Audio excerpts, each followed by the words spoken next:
끝없이 이어지는 우크라이나 전쟁의 참화 속에서 서방 진영의 군수 지원 경쟁은 날카로운 칼날처럼 예리해지고 있었다.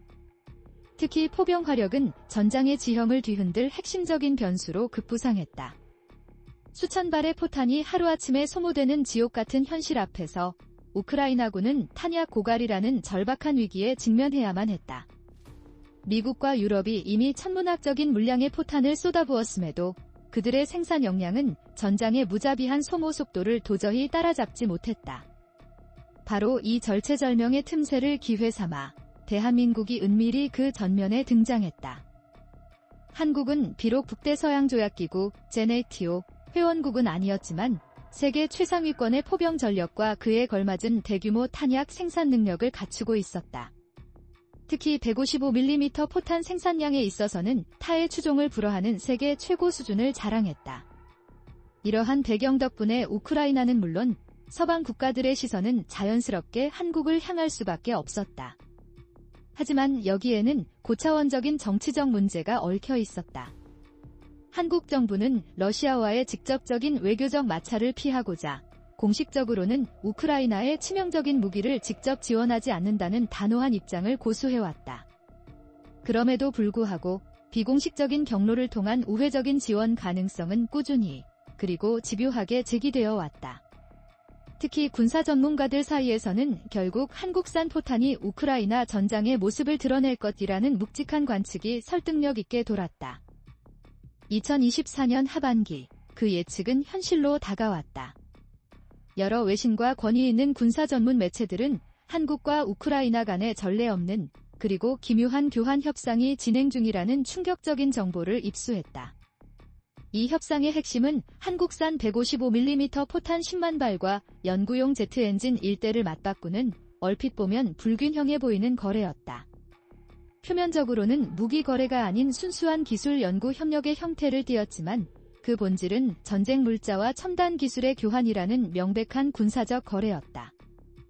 한국이 이토록 깊은 관심을 보인 것은 우크라이나가 보유한 JI-222 터보팬 엔진이었다. 이 엔진은 구소련 시절부터 개발되어 훈련기와 경공격기에 폭넓게 사용되었으며 최근까지도 생산 라인이 유지될 정도로 검증된 모델이었다.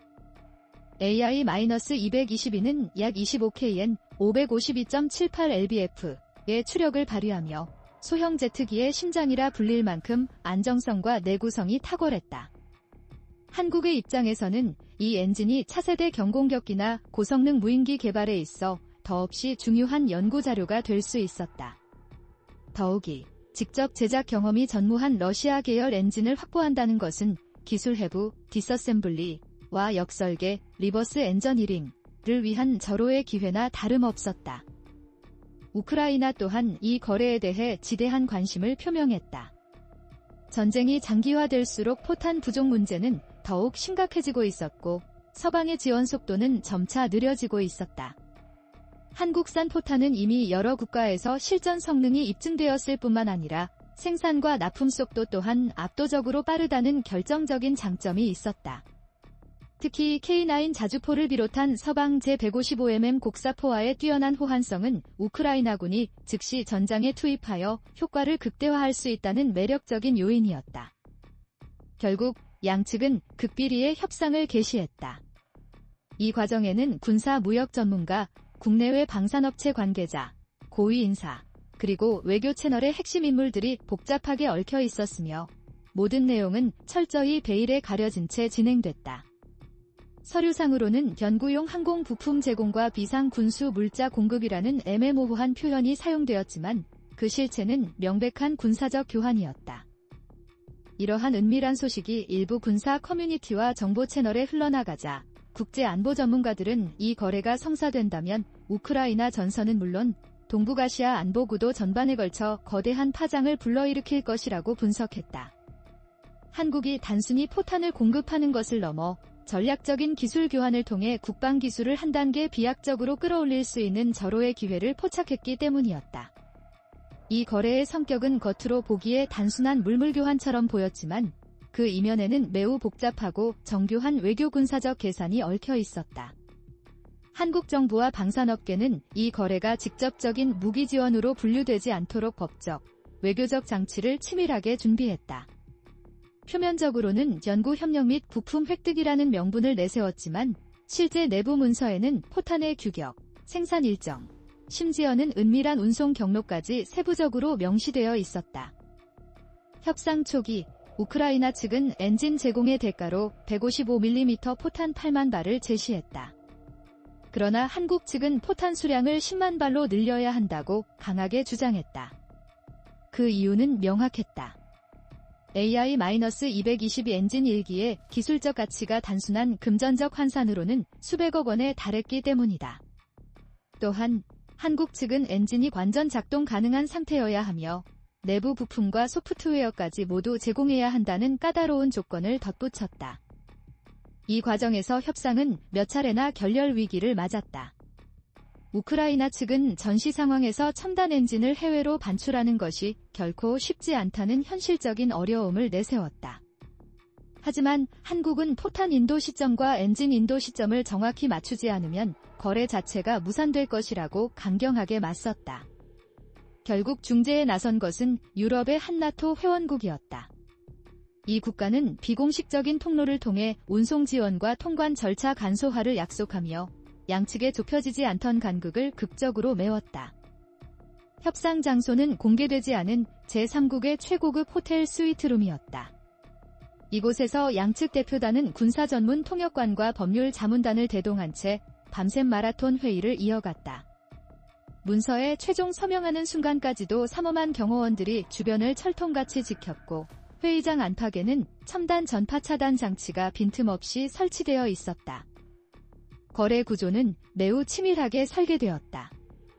한국산 포탄은 제3국을 경유해 우크라이나로 전달되고 엔진은 항공화물로 분해 포장되어 한국으로 들어오는 방식이었다. 이렇게 하면 서류상으로는 국가 대 국가의 직접 무기 거래로 분류되지 않아 외교적 부담을 최소화할 수 있었다. 게다가 한국 내부에서도 이 거래 내용을 아는 사람은 극히 제한적이었다.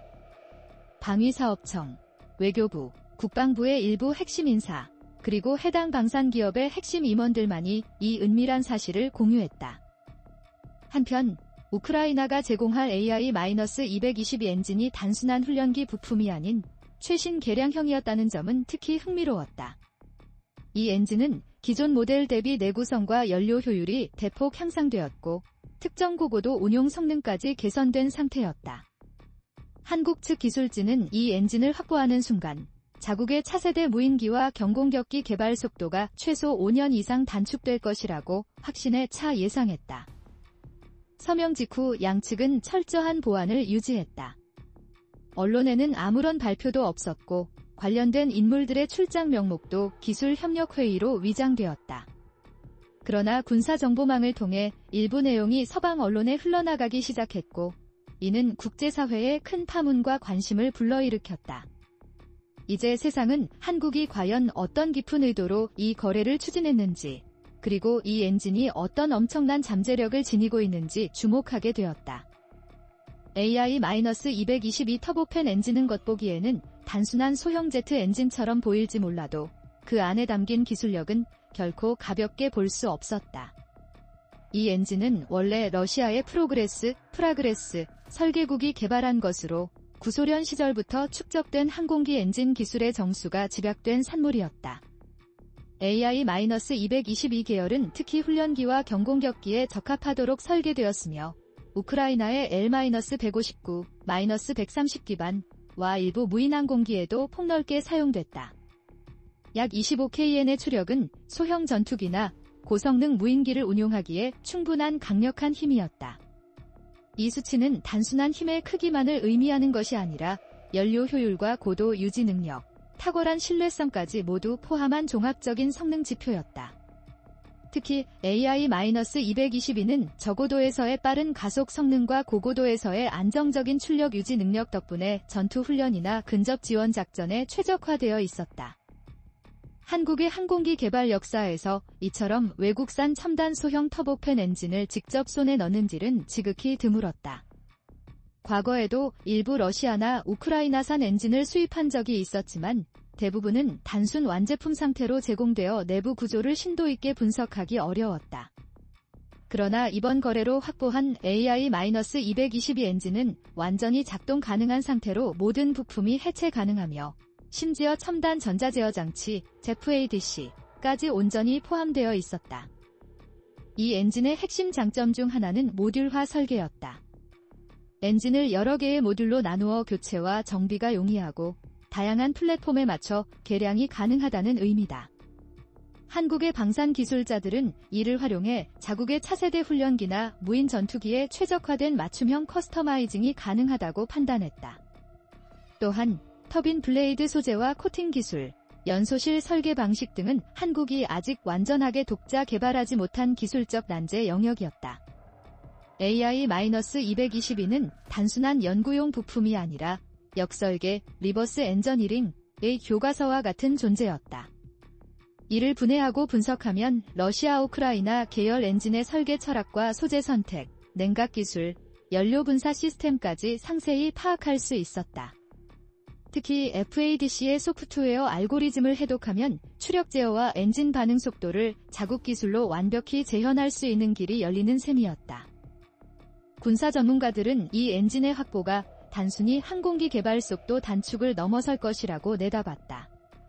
AI-222의 기술은 미사일 추진체나 고속 무인 정찰기, 심지어 차세대 전투 드론 개발에도 광범위하게 활용될 수 있었다.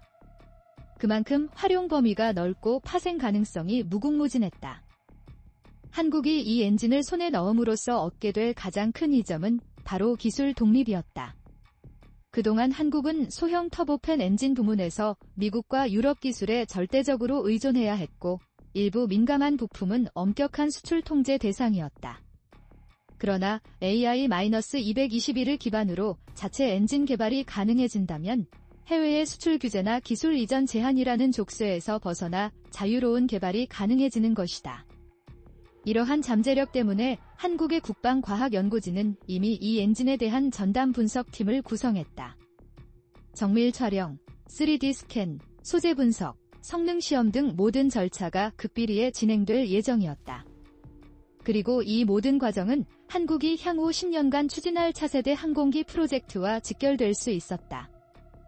이번 거래의 전략적 의미는 단순히 포탄과 엔진 교환이라는 표면적 사건을 훨씬 뛰어넘는 것이었다. 한국과 우크라이나 모두 각자의 절박한 필요를 채우는 동시에 장기적인 안보 구도에서 유리한 고지를 점하려는 치밀한 계산이 깔려 있었다. 우크라이나 입장에서 이 거래는 즉각적이고 생명줄과 같은 전력 보강이었다. 전선에서 포병 화력은 여전히 전투의 핵심이었고 하루에도 수천 발의 포탄이 소모되는 상황에서 한국산 포탄 10만 발은 전선을 버틸 수 있는 귀중한 생명줄과 같았다. 특히 K9 자주포 및 서방 제155mm 곡사포와 완벽하게 호환 가능한 이 포탄은 전선 투입 즉시 그 효과를 발휘할 수 있었다. 서방의 군수 지원 속도가 지연되는 틈을 메우는데 이보다 더 확실한 방법은 없었다. 반면 한국은 이 거래를 통해 얻을 수 있는 것이 훨씬 다양하고 장기적이었다. AI-222 엔진을 확보함으로써 한국은 단순한 기술 소비국이 아니라 첨단 항공 기술을 흡수하고 재가공하여 재생산할 수 있는 잠재적 생산국의 위치로 비약적으로 올라설 수 있었다. 이는 곧 국방 자립의 핵심 기반을 마련한다는 의미였다. 미국, 유럽, 심지어 러시아까지도 기술 이전에 극도로 신중한 영역에서 실제 엔진 실무를 확보하는 것은 대단히 이례적인 기회였다. 나아가 이번 거래는 한국의 방산 외교 전략의 중요한 전환점이 될 수 있었다.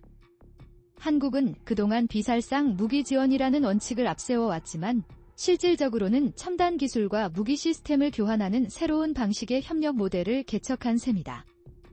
이러한 방식은 향후 다른 국가들과의 군사기술 협력에서도 반복될 수 있었고 이는 곧 한국의 방산 수출 포트폴리오를 확장시키는 길이기도 했다. 또 하나의 중요한 의미는 정보 자산이었다. 엔진을 해체하고 분석하는 과정에서 얻는 모든 데이터는 단순히 기술 개발뿐만 아니라 동유럽 및 러시아 계열 무기 체계에 대한 이해도를 비약적으로 높이는 데 활용될 수 있었다. 이 지식은 향후 국제 방산 시장에서 경쟁 우위를 점하는 강력한 무기가 될 수 있었다. 예를 들어 동남아나 중동에서 러시아제 무기를 운용하는 국가들에게 맞춤형 개량이나 수리 서비스를 제공할 수 있는 기반이 마련되는 것이다. 이 거래는 또한 한국의 국방산업이 수입 의존 기술에서 기술 수출로 전환하는 중요한 이정표였다. 엔진 기술을 확보한 뒤 자체 개량형을 개발하여 역수출할 수 있다면 항공기 엔진 시장에서 한국의 입지는 지금보다 훨씬 강화될 수 있었다. 심지어 이러한 기술력은 민간 항공산업으로까지 파급될 수 있었고, 이는 국가 경제 전반에도 긍정적인 파급 효과를 줄 수 있었다. 결국 10만 발의 포탄과 AI-222 엔진 1기라는 겉보기에 비대칭적인 거래 속에는 눈에 보이는 무기 이상의 막대한 가치가 숨어 있었다. 한국은 단기적으로는 첨단 기술을, 장기적으로는 글로벌 방산 시장에서의 영향력을 획득했으며 우크라이나는 전황을 유지할 생명줄을 얻었다.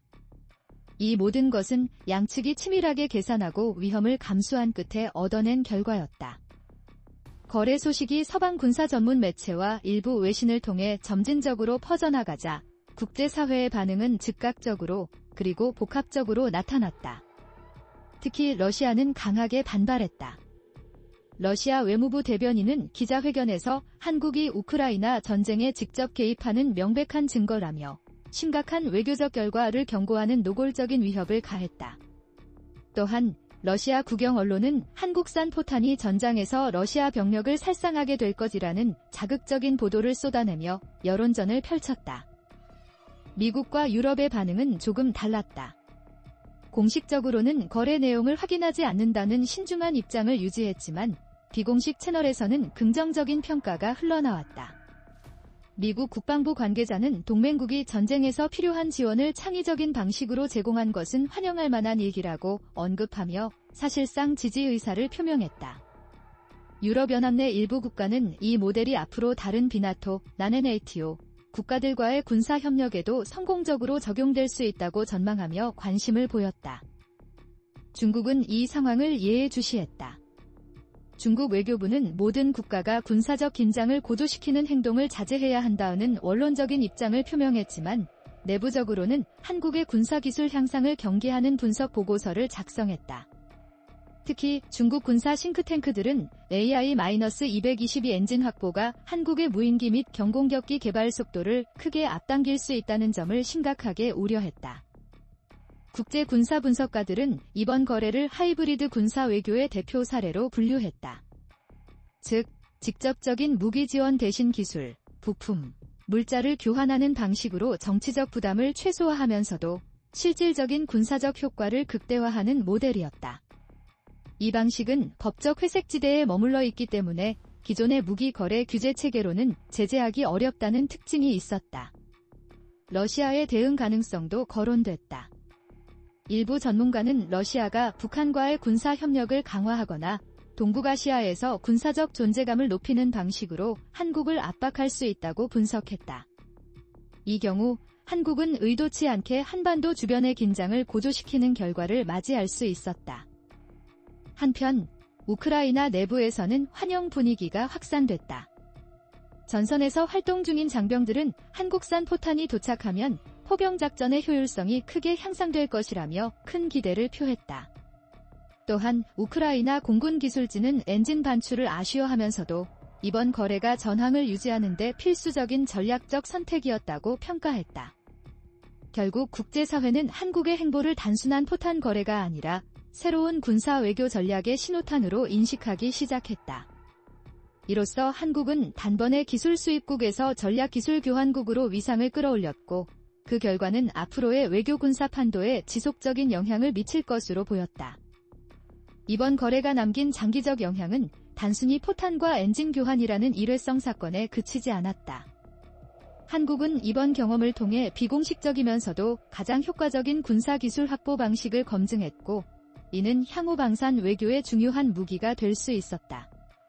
첫째, 기술 자립에 가속하였다. AI-222 엔진을 기반으로 한 연구와 역설계 과정에서 축적된 데이터는 한국이 소형 터보팬 엔진을 독자 개발하는 데 필요한 지식과 노하우를 빈틈없이 채워주었다. 이 기술이 성숙하면 한국은 더 이상 해외 수출 규제나 부품 의존이라는 발목 잡힘 없이 차세대 항공기와 무인기를 개발할 수 있게 된다. 이는 장기적으로 방산 수출 경쟁력을 비약적으로 높이는 핵심 토대가 될 것이다. 둘째, 방산 외교의 새로운 패러다임 형성이었다.